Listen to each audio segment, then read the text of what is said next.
Ladies and gentlemen, Kim here. Welcome to the Daily Update. Hope you guys had a good day trading today. Market is down 0.7% on the S&P. Same with the NASDAQ and semiconductor Dow, Russell 2000, transport, and the banks. They're all down close to 1% today. Energy held up a little bit better, along with the biotech. Healthcare is down similar to other indices, the large indices there. Home builders held up a little better. Utilities got hit 1.3%. Retail got hit 2% negative. Emerging market held up a little bit better today as well. So it looks like energy and biotech and emerging market, some of those sectors held up better than the others. Something like retail and the utilities did get hit harder today, while the S&P is down about 0.7%, along with the large indices such as NASDAQ and Dow and semiconductor. Bitcoin is up about 5% today. It looks like only thing green today is a Bitcoin. Gold, silver, miners down. Dollars up a little bit. Oil's up 1.2. Treasury bonds down. VIX popped just a little bit there. Let's stay with S&P 500. ETF Spider. 65-minute chart here. So this is where we looks like this is where we opened, right? Looks like this is where we closed on Friday.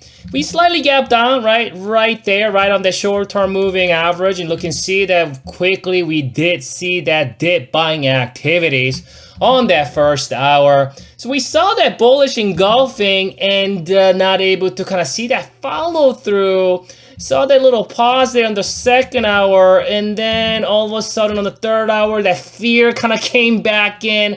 Fourth hour, we hung around here on the fifth hour because that gap remained open. And you can see on the last hour, on the sixth hour, that gap was fully filled. You guys remember what I talked about on Thursday night's analysis? Talked about the problem that buyers are facing is this gap. See, buyers had a nice gap up, huge up move on that first hour, but not able to fill that entirety of that down gap that happened back in September 28th. And with that, this gap not being fully filled, things looking not too bright for the buyers we talked about. There's a little bit another attempt from the buyers to bring it up, not even get close to that gap area, would just kind of fall back right away, and bears came down and filled the gap quickly. Now buyers have no up gaps to work with, while bears still working with this down gap. Here's a bigger down gap, and this down gap, this is a crucial down gap that needed to be filled last week. Wasn't able to do that. You can see even on Friday, we just moved sideways all day long. And with that, we continue to cultivate lower highs here in the short term. And with that, every time there's a little bit of down move, it seems like bulls are getting really, really scared and just exiting quickly. And that's what it looks like. At least kind of that's what it's been. Things have been really, really hectic for the entire month of September. Starting in October, we did see a little bit of move here with a little bit of shenanigans up and down. But you can see last several days of trading sessions, not seeing much of confidence. And all that shenanigan came about because bulls were not able to push a little bit harder to fill that gap. But bears did a good job here filling this up gap. It would have been better for the bulls if they protected this up gap, at least half of it or so. Remember we talked about that on Thursday? There's in an event that this thing comes back down, we want to see the bulls to at least protect 50% of that gap. Well, you know what? That gap just got filled, while the bulls were not able to fill this down gap. And with that, and we're now back below the short-term moving. You can see the micro-term pivot at work here, support and a resistance right there. And then on the last hour, we just pretty much tanked there and filled that down gap. So with that price action, things are continue to look gloomy here for the buyers, and so with the lower highs and lowers, now we're back below my short-term moving average. This gap wasn't filled. So the gap totally did get filled today, and many times, more often than not, when the gap gets filled, it does act as instant support. However, we didn't see any kind of supporting evidences that it's gonna act as support. You can see we pretty much end the day weak, right? We didn't see any kind of lower wick, anything like that. So it's a crucial level, right? What the buyers need to, obviously, if we do see a first 2 hours of bullish move, reclaim this short-term moving average, there's a chance that bulls can potentially make this move here, at least in the micro term for the first couple hours or so.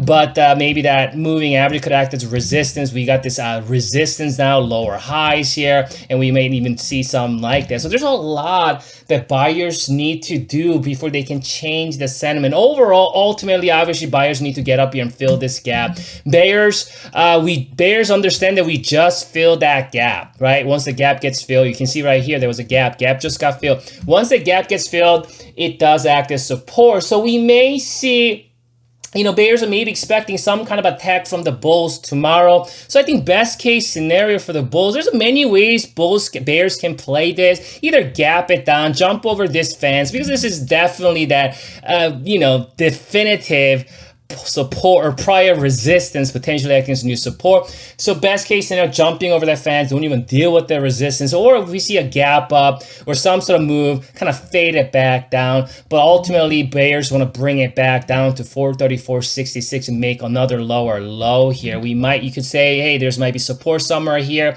Maybe you could argue that we don't know as of today if that level's gonna hold or not. So going into tomorrow, I think if there isn't any kind of a strength from the buyers, at least first a couple hours, we want to give benefit of the doubt to the sellers in the micro to short term, again, unless there's some kind of strength, some kind of a shenanigan up move, right? That's kind of the only thing bulls can look forward to going into tomorrow. Let's check out that oscillator and see if we can extract any more information. So oscillator is starting to tank here, and with that, prices also start to tank. We're not seeing consolidations like we've seen.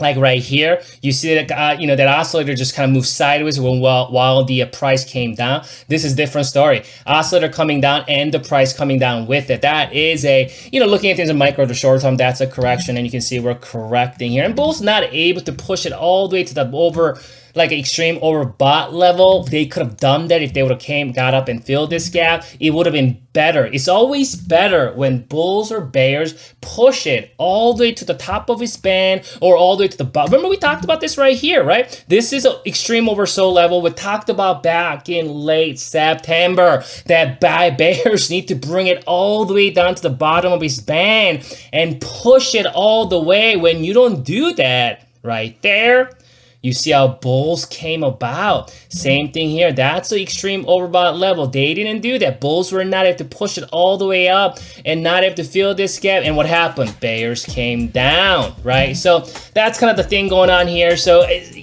this is now looks like it's kind of a free fall there. I mean, that oscillator is just pretty much supporting the bears at this point. And bears are not oversold. They're not tired. They can bring it another down day before this thing hits that, hits that oversold level. So going into tomorrow, benefit of the doubt goes to sellers unless bulls can pull something, some kind of shenanigan up move or something like that. But any kind of a lagging, jittery, lethargic up move, it's gonna met by some sort of downturn towards the end of the day. That's the pricing that we see. I'll come back for you. We'll reassess the situation. We'll go from there. Enjoy your evening and good luck trading tomorrow.